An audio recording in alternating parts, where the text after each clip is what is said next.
Welcome to our channel. This is not just a story about art. This is not just a story about pain. This is the story of a woman who had every reason to give up. But she chose to rise, again and again. She didn't ask the world for permission. She didn't wait for love or health or luck. She turned her broken body into strength, and her sadness into color. She was betrayed, forgotten, destroyed. But the world could never ignore her soul. Today, we'll walk into the fire she lived in, feel every tear, every scream, every heartbeat, and learn English through the language of courage. This is the incredible true story of Frida Kahlo, the woman who painted her pain and became immortal. This story is perfect for your English because it's told in simple, emotional language. You'll learn how to understand real feelings, improve your vocabulary, and connect deeply with every word while enjoying a powerful life story. It's not just English practice. It's English with emotion, meaning, and memory. Let's begin. Part 1. The Girl Who Was Born. Twice. Frida Kahlo was born on July 6, 1907, in Coyoacán, a small town near Mexico City. But she always said, "I was born in 1910, the year of the Mexican Revolution." Because she didn't want to be just a girl. She wanted to be part of a revolution. Her full name was Magdalena Carmen Frida Kahlo y Calderón. Her father, Guillermo Kahlo, was a German photographer. Her mother, Matilde, was Mexican, strong, religious, and very strict. Frida was the third of 4 daughters, but she felt different from the beginning. She was wild, curious. She played with boys, climbed trees, fought like a warrior. At just 6 years old, Frida's life changed forever. She got a disease called polio, a virus that attacks the body. One of her legs became thin and weak. Kids laughed at her. They called her Frida the peg leg. But Frida didn't cry. Instead, she ran, she boxed, she swam like a shark, faster than the boys. Her father, who also had health problems, became her best friend. He taught her photography, painting, and how to read philosophy books. And when the world felt unfair, he told her, "You are stronger than life itself." At 15, Frida entered the National Preparatory School, one of the best schools in Mexico. Out of 2,000 students, only 35 were girls. Frida was one of them. She was smart, loud, funny, and full of dreams. She wanted to become a doctor to help people. But fate had other plans. Frida joined a group of rebellious students called Los Cachuchas. They made fun of teachers, acted in plays, read poetry, and debated politics. She fell in love with books, ideas, and for the first time, she saw a man she would never forget. Diego Rivera, a famous mural painter 20 years older than her. He was painting a mural at her school. She stood and watched him. He was large, wild, loud, and full of passion. Frida whispered to a friend, "I'm going to marry him someday." She laughed when she said it, but she had no idea how true that would become. On September 17th, 1925, everything changed. Frida and her boyfriend Alejandro were taking a bus home. The bus was packed. She sat beside a window. Suddenly, a streetcar smashed into the bus. The metal twisted. People screamed. Blood was everywhere. Frida's body was pierced by a metal handrail. It went through her pelvis.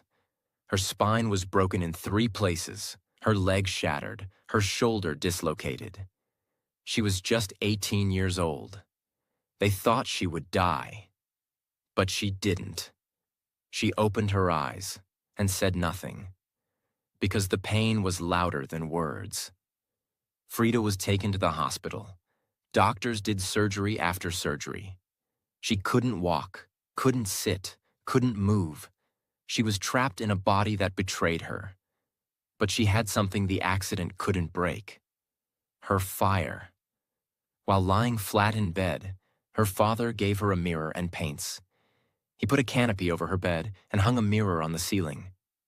Frida looked up and saw herself, broken, scarred, alive. So she began to paint herself. Not because she was vain, but because she had no one else to paint. "I paint myself because I am so often alone," she said, "and because I am the subject I know best." In that bed, with her body in pain and a brush in her hand, Frida Kahlo was born again. Her dreams of becoming a doctor were gone, but she found a new medicine: art. She poured her pain onto the canvas, not to make people smile, but to make them feel. She once said, "My painting carries with it the message of pain. But inside that pain, there was beauty. There was truth. There was Frida. And the world was about to notice." Part 2. The Fire Called Diego. Frida Kahlo had survived death. She had survived pain. And now, she was discovering her new life as an artist. She started painting more and more. Self-portraits, bold colors, dreams, nightmares, emotions. She wasn't painting flowers or pretty views. She was painting her heart. And her heart was full of scars. She once said, "I never paint dreams or nightmares. I paint my own reality." And in that reality, there was one name: Diego Rivera. In 1927, Frida finally got out of bed. She was weak, she walked with a limp, her body still ached. But her eyes were full of fire. She took her paintings and went straight to Diego Rivera, the famous artist she had seen years ago in her school. He was working on a mural at the Ministry of Education. "I have not come to flirt. I have come to show you my paintings. I want to know if they're worth anything." Diego looked at her, surprised. He smiled, and when he looked at her paintings, he saw something no one else saw. He said, "She's an authentic artist." From that moment, something began between them. Not just art, not just interest, something wild. In 1929, Frida Kahlo married Diego Rivera. She was 22. He was 42. He was big, loud, famous, and already had been married twice. He had children, lovers, and a terrible reputation with women. People told Frida, "Don't marry him. He will destroy you." But she didn't listen. She said, "I've suffered 2 great accidents in my life. One was the bus, the other was Diego." That quote would become legendary. Their love was full of passion, art, politics, and pain. Frida once said, "Diego was everything: my child, my lover, my universe, my pain." They traveled to America, to San Francisco, Detroit, and New York. Diego was painting giant murals everywhere. He was respected, powerful, praised. But Frida? She was different. She was small, dressed in Mexican clothes, bold, outspoken, and totally unique.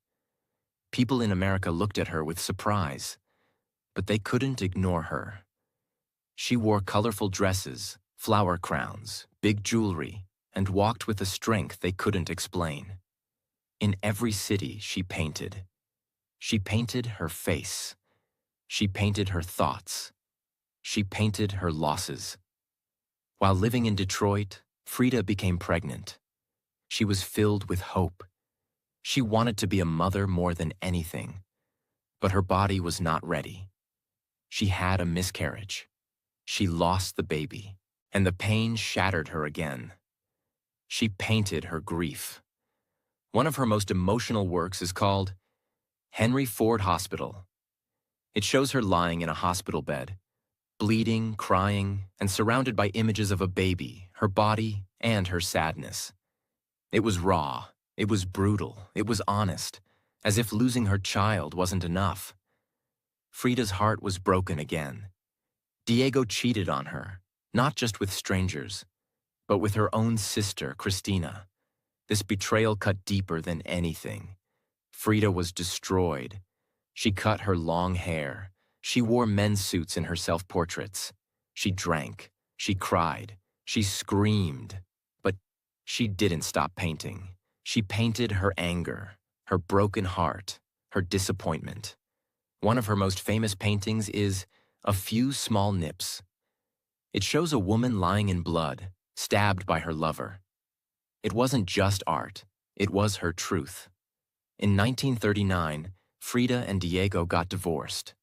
Everyone thought, now she will disappear. But no, this was when Frida truly rose.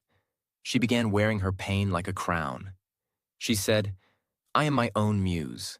I am the subject I know best. I am the subject I want to better. She had affairs with men, with women. She laughed, painted, smoked, drank, danced. She was alive, in her own way. That same year, she painted one of her greatest works, The Two Fridas. It shows two versions of herself, one with a bleeding heart, one holding her pain with pride. It was Frida, divided between love and loss. Strangely, Diego couldn't live without her. In 1940, just a year after their divorce, they got married again. But this time, Frida was different. She no longer needed him to survive. She had found herself, and the world was beginning to see her. Frida started having exhibitions in New York, Paris, and Mexico. She met Picasso. He admired her. She met André Breton, a surrealist, who said, Frida's art is like a ribbon around a bomb. The world finally saw what she had been painting all along.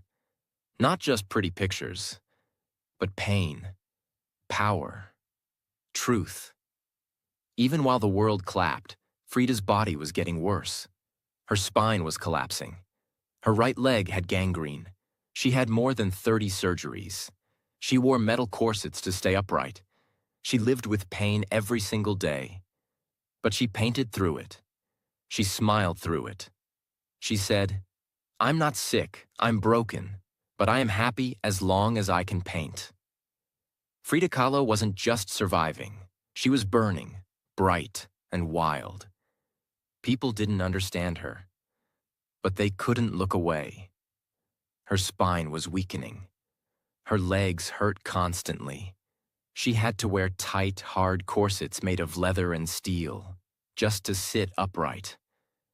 Sometimes she couldn't get out of bed. Sometimes she had to paint while lying flat, just like after her bus accident. She was now in her 30s, young by the world's eyes, but old with pain. She once said, pain, pleasure, and death are no more than a process for existence. To most people, that sounded like poetry, but for Frida, it was her daily truth. She would laugh loudly and then cry silently when no one was watching. But through it all, she kept painting. She said, painting completed my life. As the world noticed her art, Mexico began to see her differently. She was no longer just Diego's wife. She was becoming a national icon. Why? Because she was everything Mexico wanted to celebrate. A strong woman, proud of her roots, dressed in traditional Tijuana clothing, unafraid of politics, unapologetic in her truth. She painted with Mexican colors, bold reds, greens, yellows. She used symbols like monkeys, skeletons, hearts, thorns, and Aztec gods. She was like a living painting, loud, fearless, indigenous, proud. While many Mexican artists wanted to become more European, Frida wanted to become more Mexican. She said, I am more Mexican than the mole sauce in my veins. and that pride made people fall in love with her. By the mid-1940s, Frida had a secret. She had begun taking strong pain medicines, morphine, codeine, just to sleep, just to move. She smiled in public. But at night, she was often screaming in pain, unable to walk, sometimes unable to sit. Her hands trembled, but she kept painting. She even painted her corsets, turning her torture into art. Each brushstroke said, "I'm still here." In 1943, she was invited to teach at La Esmeralda, the prestigious art school in Mexico City. Her students were young, passionate, and loved her deeply. They called themselves Los Fridos, the Fridas. They followed her everywhere, listened to every word, copied her art. But sometimes, Frida couldn't make it to class, so her students came to her house, La Casa Azul, the blue house. They sat on the floor. She taught from her bed. She spoke of color, pain, and truth. She didn't teach rules. She taught soul. "Don't paint the surface," she said. "Paint what hurts." Though married again to Diego, their relationship was still full of fire. They loved each other, but they also hurt each other. Both had affairs, both were jealous, both were tied together by a bond no one understood. Diego once said, "I loved Frida like a volcano loves the sky, with fire, with ash, with smoke." They fought, made up, hurt each other, and stayed together. Because somehow, they were each other's home. But even love could not protect Frida from what was coming. In 1953, Frida's right leg became infected. Doctors said the infection was spreading fast. If they didn't act, it would kill her. So they did the unthinkable. They cut off her leg. Frida, the girl who once climbed trees, ran like a wild cat, danced at parties, now had only one leg. She was 46 years old. It broke her, not just physically, but emotionally. She wore a wooden leg with a red boot, stylish, strong, bold. But inside, she was devastated. She wrote in her diary, "Feet, what do I need you for when I have wings to fly?" Her words were beautiful, but they hid the darkness inside, even with one leg, even with her spine collapsing, even while taking morphine every day. Frida refused to stop. She painted even more. She wore flowers in her hair. She hosted friends. She wrote poetry. And in that same year, 1953, something unbelievable happened. Her first solo exhibition in Mexico. Yes, after nearly 30 years of pain, Frida was finally given her first solo art show in her own country. But her body was too weak to walk. Doctors told her, "You must stay in bed. You cannot attend." Frida laughed. She said, "They want to stop me from living? Let them try." She wore her most colorful dress, put flowers in her hair, put on her red lipstick, and she arrived at the gallery in an ambulance. They carried her in on her hospital bed. They placed her bed in the center of the room. She lay there like a queen, surrounded by her paintings. The guests were shocked. Then they clapped and cried, because they weren't just seeing art, they were seeing courage. A woman who had every reason to stay hidden chose instead to celebrate life. Frida lifted her glass and toasted. "I am not sick, I am broken, but I am happy to be alive as long as I can paint." The world saw her pain and called it art. But more than that, they saw her spirit. Unstoppable, unshakable. Frida Kahlo. After the 1953 exhibition, where Frida arrived on a hospital bed and shocked the world, something strange began to happen. People looked at her differently. They no longer just saw the paintings. They saw her.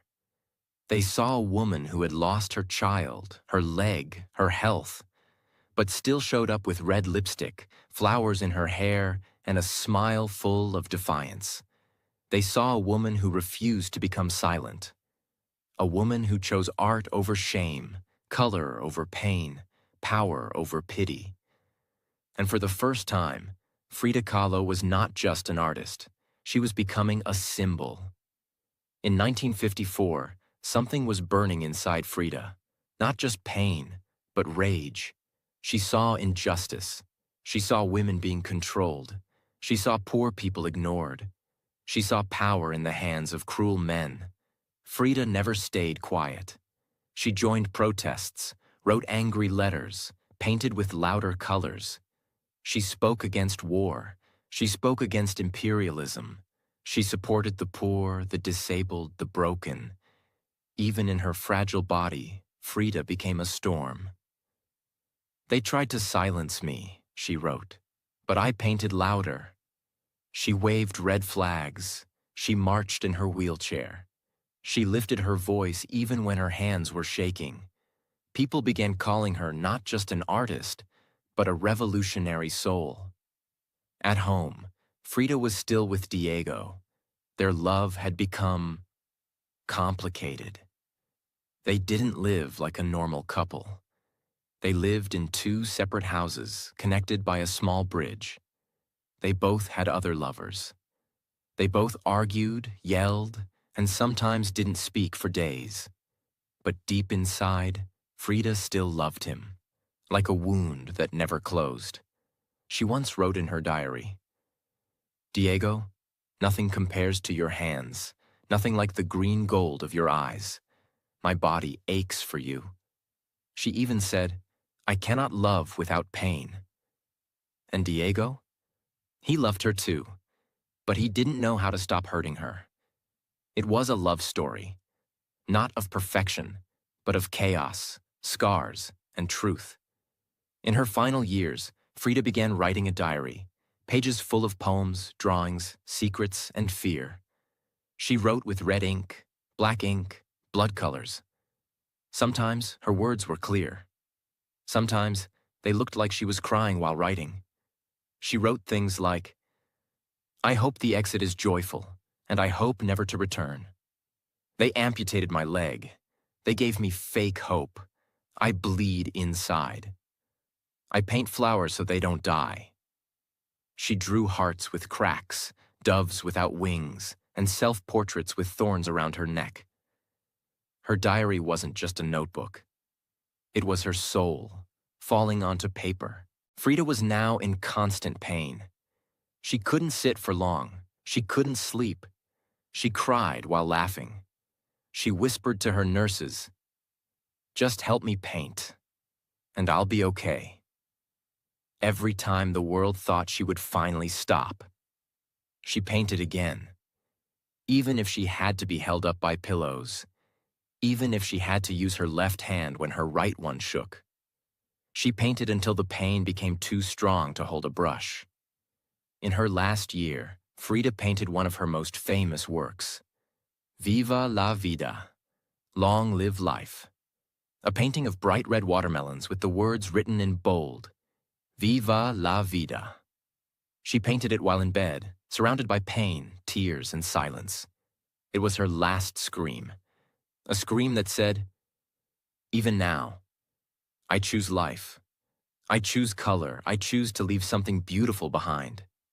That painting is now in museums across the world. People stand in front of it and cry without words. Because it was not just art. It was Frida's goodbye. In July 1954, just 11 days before her death, Frida did something no one expected. Even though she was weak, in pain, and could barely move, she joined one last protest against the U.S. government for invading Guatemala. She told her nurse, "I must go, even if I die." She was wheeled into the crowd, waving a red flag, surrounded by people chanting for justice. People stared. Some cried, because they saw a woman who had lost everything, still showing up to fight for others. It was her final public appearance. The world didn't know, but Frida Kahlo had just said her last goodbye to the streets she loved. Back home, in La Casa Azul, the Blue House, Frida stopped talking much. She looked at the sky for hours. She wrote poetry. She stared at her old paintings. She listened to Diego walking in the next room. She didn't cry. She didn't complain. She just waited. In her final diary entry, she wrote, "I hope the exit is joyful, and I hope never to return." She smiled at her nurses. She held Diego's hand. And on July 13th, 1954, Frida Kahlo closed her eyes. But this is not where her story ends, because legends don't end when they die. They begin. Part 3. The Woman Who Became Immortal. Frida Kahlo died on July 13th, 1954, at the age of 47. Her body was taken from La Casa Azul, her bright blue home in Coyoacan, to a quiet funeral. Few people came. There was no massive crowd, no international news, no awards, no red carpets, no headlines shouting her name.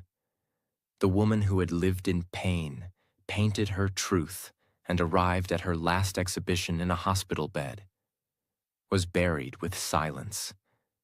Her body was cremated. Her ashes were placed in a pre-Columbian urn shaped like a toad, because Diego had once called her his little toad. She was gone, but something was still burning in the air, something the world had not yet seen, something that refused to stay silent. For many years after her death, Frida's name was nearly forgotten. Museums were quiet about her. Art critics focused on men. Even Diego, her famous husband, continued to be celebrated, while Frida remained at the background. People didn't understand her art. They said it was too personal, too painful, too emotional. But what they didn't know was that those emotions would one day wake up the world. In the 1970s, something began to change. A new generation of people, especially young women, artists, poets, and activists, discovered her paintings, her diary, and her story. They didn't just see art, they saw themselves. Frida had become a mirror for women who felt unheard, for people living with pain, for outsiders, rebels, dreamers, for those who were told, "You're too much" or "You're not enough." Frida became their voice, and the world finally started asking, who was this woman with the thick eyebrows, flower crown, and burning eyes? By the 1980s and 1990s, Frida Kahlo exploded into global fame. Her face appeared on magazine covers. Her paintings were shown in major museums around the world. Her diary was published and translated into dozens of languages. She became a fashion icon, a symbol of strength, and an artistic legend. Suddenly, people from Tokyo to London, Paris to New York, Buenos Aires to Berlin, were talking about Frida Kahlo. Her words were printed on walls, her quotes were painted on buses, her life was taught in schools, and the world didn't just want her story, they wanted her art. Frida's paintings, which once sat quietly in her home, began to sell for millions of dollars. Here are just a few. Diego and I. A haunting portrait of herself with Diego's face on her forehead. Sold for $34.9 million in 2021 at Sotheby's auction. This became the most expensive artwork ever sold by a Latin American artist. 2 nudes in a forest sold for $8 million. Roots, another deeply personal work, sold for $5.6 million. From being ignored to becoming one of the most valuable female painters in history, the same paintings she made in bed while bleeding, crying, shaking, are now worth more than diamonds. But their true value is not money. Their value is in what they gave to the world. Today, Frida's face is everywhere. T-shirts, notebooks, jewelry, murals, tattoos. Her face is on postage stamps in Mexico. She has been featured in Barbie dolls, Netflix documentaries, and Oscar-nominated films. Salma Hayek even played her in the film Frida, 2002, a movie that was nominated for 6 Academy Awards. Frida, who once said, "I never paint dreams, I paint my own reality," became the dream of millions. Frida's house, La Casa Azul, is now a museum. It receives over 1.2 million visitors every year. People travel from every part of the world just to see her bedroom, touch her brushes, walk in her garden, feel her energy in the walls, cry in front of her wheelchair. It's not just a museum, it's a temple of courage. Frida is remembered not because she smiled through the pain, but because she showed the pain and still chose to live. She showed her scars. She embraced her body. She said things other people were afraid to say. She didn't care about being polite. She cared about being real. She once said, "They thought I was a surrealist, but I wasn't. I never painted dreams. I painted my own reality." And that's why her story will never die. Because in every girl who's been broken, in every person living with pain, in every soul that has been betrayed, lost, or told to stay silent, Frida whispers, "You are not alone, and you are still beautiful." Frida's story is not just about painting. It's about fighting. Fighting for love. Fighting for art. Fighting for your voice, even when the world tries to shut it down. She was born into a world that wanted women to be quiet. She screamed with color. She lived with a broken spine. But she stood taller than kings. She died young, but became eternal. Frida once said, "At the end of the day, we can endure much more than we think we can. And maybe that's the truth we all need. Your pain does not make you weak. It makes you powerful." So now you know the truth. Frida Kahlo didn't have a perfect life. She didn't have perfect health. She didn't have perfect love. But still, she lived with fire. She painted her pain. And she turned her broken pieces into something the world would never forget. That's the lesson you must carry. Your pain is not the end. Your pain can become your story. Your story can become your power. And your power can touch millions. You don't need to be perfect. You don't need to have everything figured out. Just start with what you have. Even if it's pain, even if it's tears, even if all you have left is one small hope inside you. Protect it. Fight for it. Because you don't know who you can become until you refuse to quit. Frida didn't quit, and neither will you. So whatever you're going through, remember this. Your scars are proof that you survived, and your voice deserves to be heard. If Frida's story touched your heart, if it gave you hope, if it reminded you that you're stronger than you think, then subscribe to this channel right now, because I promise you, I'm not just here to teach English. I'm here to remind you, you matter. Your story matters, and your voice is powerful.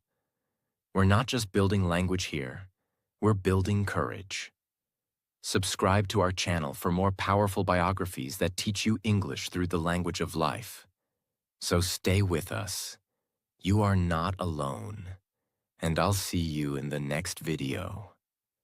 With love, from your big brother.